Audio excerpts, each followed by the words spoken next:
Um, so it was really disappointing at first because it seemed like I was wrong again.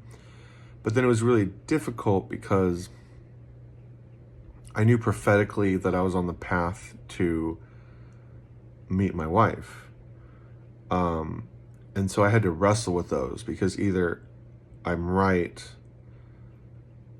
but wrong about something new, which happens kind of a bit when you're learning the gifts or you're trying to work in the Christianity ballpark. I'm sorry if my brain's a bit off. I've only slept for 3 hours and I couldn't go back to sleep, so I just decided to get some work done. And so I sat with that for a long time, and finally I prayed about it. I asked God to increase my gift of discernment, and everything started to finally fit together. You know, God was like, I never said that they'd intersect, that you'd meet them both at the same time. I basically, and it didn't click until I was explaining it to a friend. It's kind of like two marriages, two thresholds. Like on one hand, I'm working with the marriage of church and Christ and becoming an intimate part of that process. And then on the other hand, I'm becoming married myself. So that was a little it was really, it would have been really frustrating. And God that morning of the first day I took off, which was Tuesday, said, no matter what happens, you will have struck water.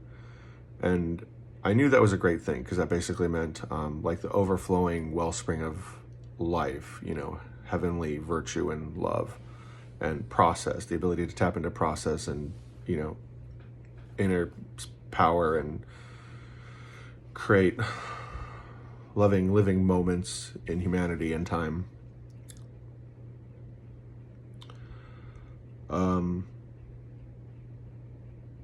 But yeah, since then I've had a lot more dreams. So those dreams were moving forward in time, and these dreams are moving back in time. So I saw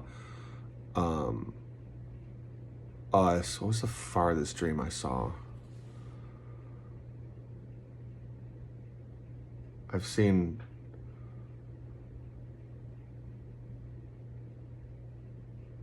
our honeymoon.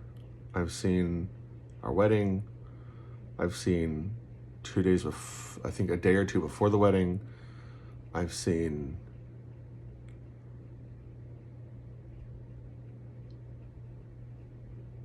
a lot of sharing of dreams. Hopefully, I need to check with her once I meet her. And I've seen the first time I go to her house. I've seen questions she's had for me.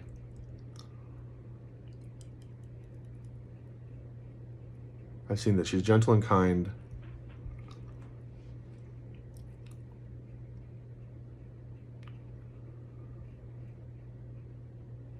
I think like one other thing.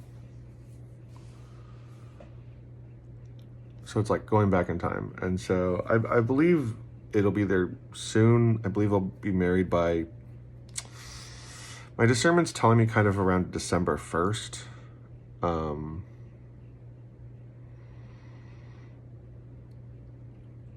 But while I've had supernatural powers for a while, you know, I just got anointed in full last week. So there's a lot to learn. I have a lot more authority now in the kingdom of heaven, and that is phenomenal and weird and crazy and awesome. I want to tell something else, but that should be in a separate video so people can find it easier. But yeah, I wanted to give an update. I didn't want anybody to like wonder what happened. So I'm still waiting. I'm trying very hard not to be like when, now. Instead, I'm just going, I'm going to work hard, give me updates as they come. I'm not going to be one of those people who just lose their mind over finding what matters most to them and what they've been waiting for their whole lives to get. Um, but yeah, it was pretty frustrating. It definitely took a lot of my emotional reserve. It took like 90% of my emotional reserve, which is a lot. I use my emotional gas tank very, very, very well. And so when I overspend, it's a lot. So when I did morning prayer with Rebecca, I was like, "You're praying today." And she kind of was, she likes it when I pray. Um, but I was like, "No, you're praying today because I don't have anything." And she did, which was nice. And then I took over the next days. But yeah, just wanted to let you guys know I love you all. And I guess we'll get to work on saving the world.